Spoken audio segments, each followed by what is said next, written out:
नमस्ते। यानी कि किसी भी जगह की लाइफलाइन रिवर्स तब से बह रही हैं जब इंसान इस प्लेनेट पर था ही नहीं।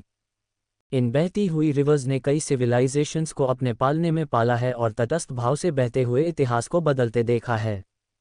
दोस्तों, भारत में तो कई रिवर्स हैं, लेकिन कुछ ऐसी हैं जिनका धार्मिक महत्व दूसरी रिवर्स से कहीं ज़्यादा है, जैसे गंगा, शिप्रा या गोदावरी। पुरानी मान्यता है कि एक खास समय पर, खास जगह पर इन रिवर्स में सिर्फ डुबकी लगाने से इंसान के इस जन्म के नहीं बल्कि सभी जन्मों का उद्धार हो जाता है। जन्मों के पाप धुल जाते हैं और इंसान को मोक्ष मिल जाता है। मोक्ष मतलब जिंदगी और मौत के चक्र से आज़ादी। इंसान की जिंदगी का सबसे बड़ा मकसद मोक्ष पाना ही है। इसीलिए खास समय पर लोग कुछ खास जगहों पर, एक खास शहर में इकट्ठा होते हैं। ये एक ऐसा दुर्लभ मौका होता है जो सिर्फ भारत ही नहीं बल्कि एशिया और पूरी दुनिया के लोगों को आकर्षित करता है। ये है कुंभ मेला, आस्था का महासागर। कुंभ मेला जहां पूरी दुनिया का सबसे बड़ा धार्मिक जमावड़ा होता है। ये इतना बड़ा होता है कि कई देशों की जनसंख्या से भी ज़्यादा लोग इकट्ठा होते हैं। भीड़ आस्था के नाम पर नदियों में डुबकी लगाने आती है, और ये इतनी बड़ी होती है कि मोक्ष की तलाश में निकली भीड़ को संभालने के लिए एक अस्थायी शहर बनाना पड़ता है। लाखों तंबू लगते हैं, कई किलोमीटर की सड़कें बनानी पड़ती हैं, पुल बनवाने पड़ते हैं। ये इतनी विशाल होती है कि करोड़ों लोगों का ये इंसानी झुंड स्पेस से भी दिखाई देता है। आप इसकी अहमियत का अंदाज़ा इस बात से लगा सकते हैं कि कुंभ मेला यूनेस्को की intangible cultural heritage of humanity की लिस्ट में शामिल है। यानी ये मेला इंटरनेशनल लेवल पर भारत की महान सनातन धर्म की संस्कृति को दर्शाता है। ये मेला भारत के 4 शहरों प्रयागराज, उज्जैन, हरिद्वार और नासिक में होता है और साल 2025 में ये कुंभ मेला होने वाला है। ये कुंभ महाकुंभ का बड़ा आयोजन होगा, क्योंकि इस बार ग्रह नक्षत्रों का जो खास योग बना है वो 144 साल बाद आया है। 13 जनवरी से 26 फरवरी 2025 तक चलने वाले इस महाकुंभ की भव्यता पहले से भी ज़्यादा होगी। उम्मीद है कि इस बार देश विदेश से 40 करोड़ से ज़्यादा श्रद्धालु प्रयागराज में गंगा में डुबकी लगाने आएंगे।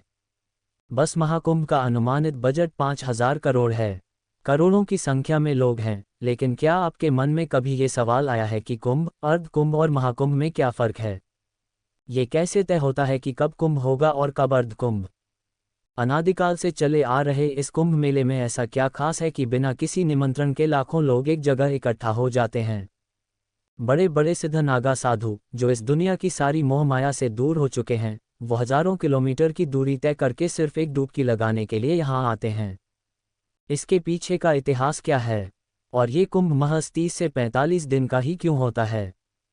टाइम पीरियड शहर की इकोनॉमी को बूम कर देता है। इस मेले की इम्पोर्टेंस क्या है? चलिए साथ मिलकर आस्था के महासागर महाकुंभ की वर्चुअल यात्रा पर चलते हैं और इन सभी सवालों के जवाब ढूंढते हैं। दोस्तों, कुंभ मेला के इतिहास को जानने से पहले समझ लेते हैं कि आखिर कुंभ मेला का मतलब क्या होता है। कुंभ एक संस्कृत शब्द है जिसका मतलब है कलश या घड़ा, और मेला का मतलब है खास त्योहार या मान्यता के कारण इकट्ठा लोगों का हुजूम।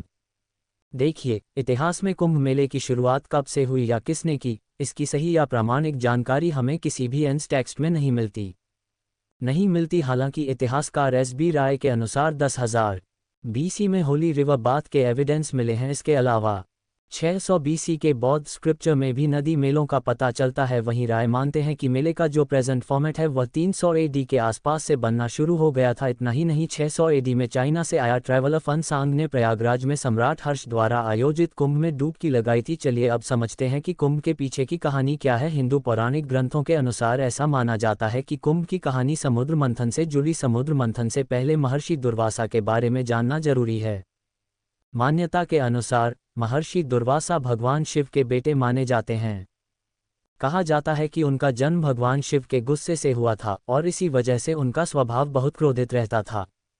दुर्वासा ऋषि छोटी छोटी बातों पर गुस्सा हो जाते थे और श्राप दे दिया करते थे। एक बार तो उन्होंने देवताओं को ही श्राप दे दिया। इस श्राप की वजह से इंद्र और बाकी देवता कमजोर हो गए। इस कमजोरी का फायदा उठाकर राक्षसों ने देवताओं पर हमला किया और उनका स्वर्गलोक छीन लिया। इसके बाद सभी देवता मिलकर भगवान विष्णु के पास गए और उन्हें सब कुछ बता दिया। तब भगवान विष्णु ने देवताओं से कहा कि असुरों को हराने के लिए तुम्हें अमृत की जरूरत है और ये अमृत तुम क्षीर सागर का मंथन करके निकाल सकते हो, लेकिन इसके लिए तुम्हें दैत्यों की मदद लेनी पड़ेगी। अमृत पीकर देवता अमर हो जाते हैं और फिर असुरों को आसानी से हरा देते हैं। भगवान विष्णु के ऐसा कहने पर सारे देवता राक्षसों के साथ समझौता करके अमृत निकालने की कोशिश में जुट गए। समुद्र मंथन के लिए वासुकी नाग को रस्सी बनाया गया और मंदराचल पर्वत को मथनी बनाया गया। समुद्र मंथन से कुल 14 चीजें निकलीं। सबसे पहले हलाहल विष निकला, जिसे अपने गले में धारण करके शिवजी नीलकंठ कहलाए। इसके बाद कामधेनु गाय, ऐरावत हाथी, कल्प वृक्ष, अप्सरा रंभा, माता लक्ष्मी, 5 जन्य शंख, पारिजात वृक्ष, सारंग धनुष जैसी दूसरी चीजें निकलीं। और आखिर में अमृत कलश निकला। जब अमृत कलश निकला तो उसे पाने के लिए देवताओं और दानवों में लड़ाई शुरू हो गई। इस बीच जयंत ने अमृत कलश उठाया और वहां से भाग गए। जयंत भगवान इंद्र के बेटे हैं। अब राक्षस जयंत के पीछे पड़ गए। जयंत अमृत कलश लेकर भागते रहे और इसी भागदौड़ में अमृत की कुछ बूंदें पृथ्वी पर 4 जगह गिर गईं। ये जगहें हैं गंगा के किनारे हरिद्वार में हर की पौड़ी, त्रिवेणी संगम के पास प्रयागराज, क्षिप्रा नदी के किनारे उज्जैन और गोदावरी नदी के पास नासिक। इसी वजह से इन जगहों को पवित्र माना जाता है और यहाँ कुंभ मेला होता है। अब सवाल ये है कि कुंभ मेला हर 12 साल में ही क्यों होता है? असल में देवताओं और राक्षसों की लड़ाई 12 दिन चली थी और 12 दिन में जयंत को अमृत कलश लेकर स्वर्ग पहुंचने में लगा था। इसलिए कुंभ भी 12 होते हैं। इनमें से 4 कुंभ धरती पर होते हैं और 8 देवलोक में। ऐसा माना जाता है कि देवताओं का एक दिन पृथ्वी के 1 साल के बराबर होता है, इसीलिए कुंभ मेला हर 12 साल में मनाया जाता है। मतलब ये भी कहा जा सकता है कि हर 3 साल में इन चारों जगहों पर कुंभ मेले का आयोजन होता है। कुंभ मेला 4 तरह का होता है: अर्ध कुंभ, कुंभ, पूर्ण कुंभ और महाकुंभ। ये मेला प्रयागराज के अलावा हरिद्वार, नासिक और उज्जैन में भी लगता है। ये मेला हर 12 साल में आयोजित किया जाता है और इसके लिए चारों जगहों को बारी बारी से चुना जाता है। अर्ध कुंभ मेला इसलिए होता है क्योंकि इसे कुंभ मेले का आधा चक्र मानते हैं, इसलिए ये हर 6 साल में मनाया जाता है। कुंभ मेला केवल 2 जगहों पर ही लगता है, हरिद्वार और प्रयागराज। वहीं 12 साल बाद मनाए जाने वाले प्रयागराज के कुंभ मेले को ही पूर्ण कुंभ मेला कहा जाता है, यानी पूर्ण कुंभ केवल प्रयागराज में संगम तट पर ऑर्गेनाइज होता है, यानी 2025 में प्रयागराज में लगने वाला मेला न केवल कुंभ है बल्कि एक पूर्ण कुंभ भी है। पिछला पूर्ण कुंभ मेला प्रयागराज में 2013 में ऑर्गेनाइज किया गया था। इस पूर्ण कुंभ को बेहद शुभ माना जाता है। इसी तरह हर 144 साल के बाद जो कुंभ मेला लगता है उसे कहते हैं महाकुंभ, यानी 12 पूर्ण कुंभ के बाद एक महाकुंभ लगता है, लेकिन ये सिर्फ प्रयागराज में ही लगता है। अब चूंकि महाकुंभ 144 साल बाद लगता है, इसलिए यह बेहद खास होता है। प्रयागराज में लगने वाला कुंभ इसलिए भी ज़्यादा इम्पोर्टेंट माना जाता है क्योंकि यहाँ 3 नदियों का संगम होता है और इसीलिए अन्य 3 शहरों की तुलना में सबसे बड़ी संख्या में श्रद्धालु यहीं आते हैं। अब सवाल यह है कि कुंभ मेलों की तारीख को कैसे डिसाइड किया जाता है। देखिए, कुंभ कहाँ ऑर्गेनाइज होगा ये डिसीजन कुछ खास ग्रहों की स्थिति, खगोल विज्ञान, ज्योतिषीय गणना और धार्मिक मान्यताओं के आधार पर लिया जाता है। हालांकि इसके पीछे भी समुद्र मंथन और अमृत वाली ही कहानी है। जब अमृत कलश की छीना झपटी हो रही थी तब सूर्य, चंद्र और बृहस्पति देवों ने इसकी रक्षा की थी। इसलिए जब वर्तमान राशियों पर यही रक्षा करने वाले ग्रह आते हैं तो कुंभ का योग बन जाता है, यानी जिस साल जिस राशि पर सूर्य, चंद्रमा और बृहस्पति का संयोग होता है उसी वर्ष उसी राशि के योग में जहाँ जहाँ अमृत बूंद गिरी थी वहाँ वहाँ कुंभ मेला लगता है। और यह योग हर 12 साल में बनता है। विष्णु पुराण में श्लोक के माध्यम से इन ज्योतिषीय योग के बारे में बताया गया है। आप स्क्रीन पर इसे देख पा रहे होंगे। नासिक कुंभ के लिए ये योग है। उज्जैन में लगने वाले सिंहस्थ के लिए ये योग बताया गया है। प्रयाग में लगने वाले कुंभ के लिए ग्रहों का योग ऐसा होना चाहिए और लास्ट में हरिद्वार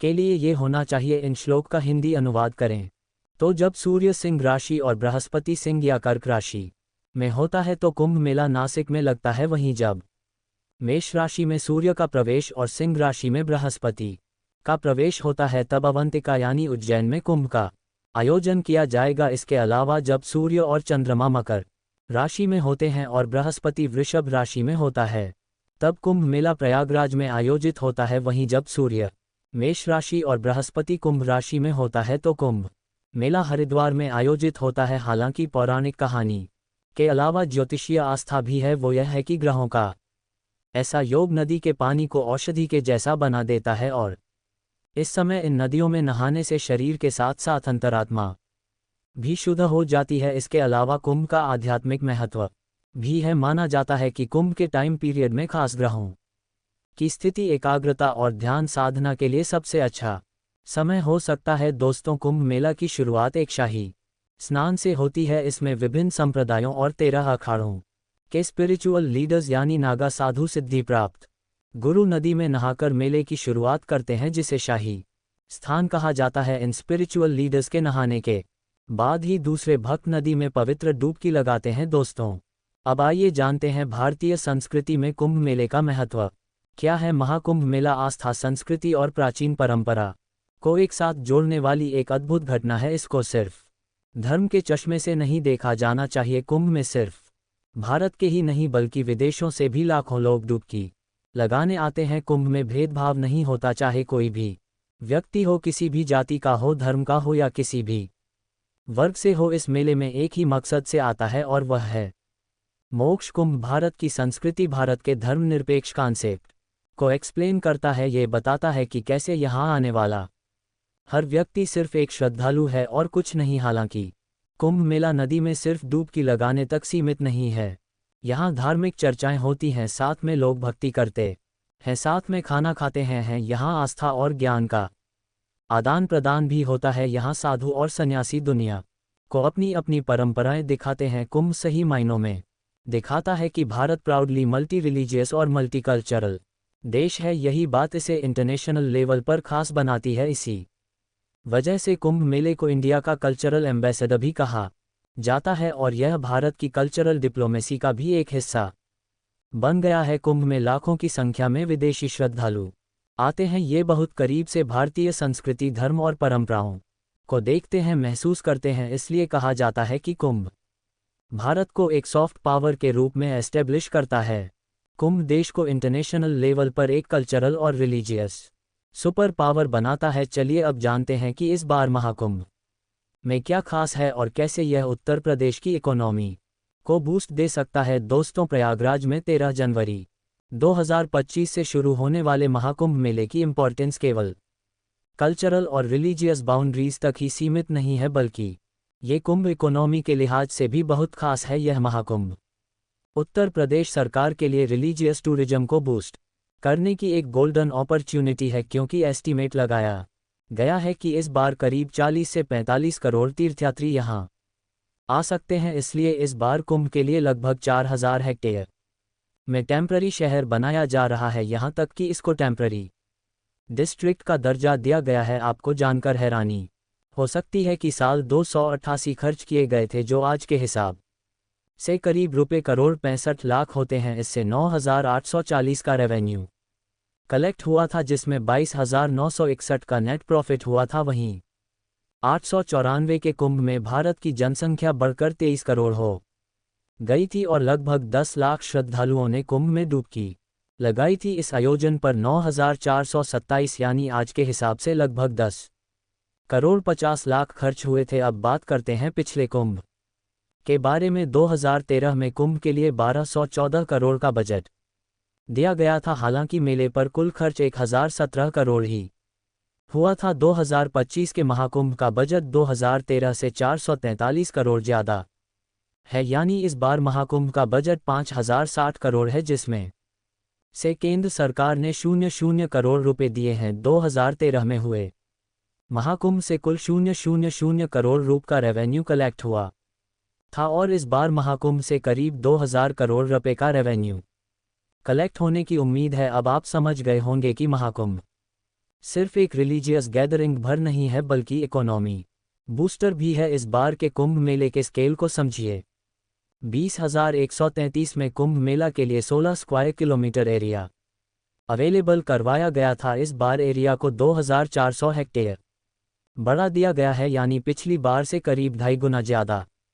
पिछले कुंभ में गंगा पर 18 टेम्पररी पीपे के पुल बनाए गए थे। इस बार इनकी संख्या 30 है। पिछले कुंभ में मेला 14 सेक्टर में बटा था। इस बार महाकुंभ को 25 सेक्टर्स में बांटा गया है। श्रद्धालुओं को कोई दिक्कत ना आए, इसलिए नहाने धोने के लिए 9 पक्के घाट और 30 पंटन पुल बनाए गए हैं। मेला स्थल में करीब 1.5 लाख टॉयलेट बनाए गए हैं और इन्हें साफ रखने के लिए करीब 10,000 क्लीनर्स तैनात किए गए हैं। रात में कोई दिक्कत ना हो इसके लिए टैंक सिटी में 67,000 स्ट्रीट लाइट्स लगाई गई हैं। ट्रांसपोर्टेशन को इजी और मोर एक्सेसिबल बनाया गया है, इसके लिए 400 किलोमीटर टेम्पररी रोड्स भी बनाई गई हैं। साथ ही 550 शटल बसेस और 7,000 रोडवेज बसेस चलाई जाएंगी। रेलवे मिनिस्टर अश्विनी वैभव के अनुसार महाकुंभ के श्रद्धालुओं के लिए 3,000 स्पेशल ट्रेन्स सहित कुल 13,000 ट्रेन्स चलाई जाएंगी। इसके अलावा मेले की तैयारियों के दौरान शहर को इंटरनेशनल लेवल की बनाने की कोशिशें चल रही हैं, जिसके लिए टेक्नोलॉजी का सहारा भी लिया जा रहा है। सिक्योरिटी की बात करें तो 23,000 सीसीटीवी कैमरा लगाए गए हैं। साथ ही drone, aerial surveillance, AI based surveillance और video and thermal imaging systems भी सिक्योरिटी को मजबूत करने के लिए डिप्लॉयड ना हो, इसके लिए फायर सेफ्टी सेंटर्स बनाए गए हैं। देखिए इस महाकुंभ का direct benefit local businesses, employment और टूरिज्म इंडस्ट्री को मिलने वाला है। मिनिस्ट्री ऑफ कल्चर के मुताबिक महाकुंभ से जुड़े सामान जैसे डायरीज, कैलेंडर, जूट, बैग्स और स्टेशनरी की सेल में 25% का इंक्रीज देखा गया है। इस मेले से प्रयागराज के स्मॉल वेंडर्स जैसे tempo operators, rickshaw pullers, temple sites पर फूल बेचने वाले, नाव चलाने वाले जैसे हजारों लोकल प्लेयर्स को फायदा होने वाला है। यानी ये तो तय है कि महाकुंभ से रोजगार के अवसर बढ़ेंगे। उत्तर प्रदेश टूरिज्म डिपार्टमेंट के अकॉर्डिंग इस धार्मिक उत्सव की तैयारियों के चलते पहले से ही करीब 45,000 फैमिलीज के लिए एम्प्लॉयमेंट के मौके पैदा हो चुके हैं। इससे महाकुंभ मेले के आसपास के इकोसिस्टम में भारी इकोनॉमिक बूम आने की उम्मीद है। इतना ही नहीं, इसका पॉजिटिव इम्पैक्ट वाराणसी, अयोध्या, मथुरा और विंध्याचल जैसे दूसरे स्पिरिचुअल सेंटर्स पर भी पड़ेगा। हालांकि दोस्तों, कुंभ मेला का एक दूसरा पहलू भी है और वह है एनवायरमेंटल चैलेंज। कुंभ मेले से भले ही सरकार को और लोगों को बहुत बेनिफिट हो रहा हो, लेकिन कुंभ मेले में आने वाले करोड़ों लोग एनवायरमेंट चैलेंज लेकर आते हैं। गंगा जैसी नदियों में पोल्यूशन, प्लास्टिक वेस्ट चिंता के सबसे बड़े कारण हैं। आज के एपिसोड में इतना ही। कमेंट करके बताएगा यह एपिसोड आपको कैसा लगा। क्या आप भी कुंभ मेला में जाने का प्लान कर रहे हैं?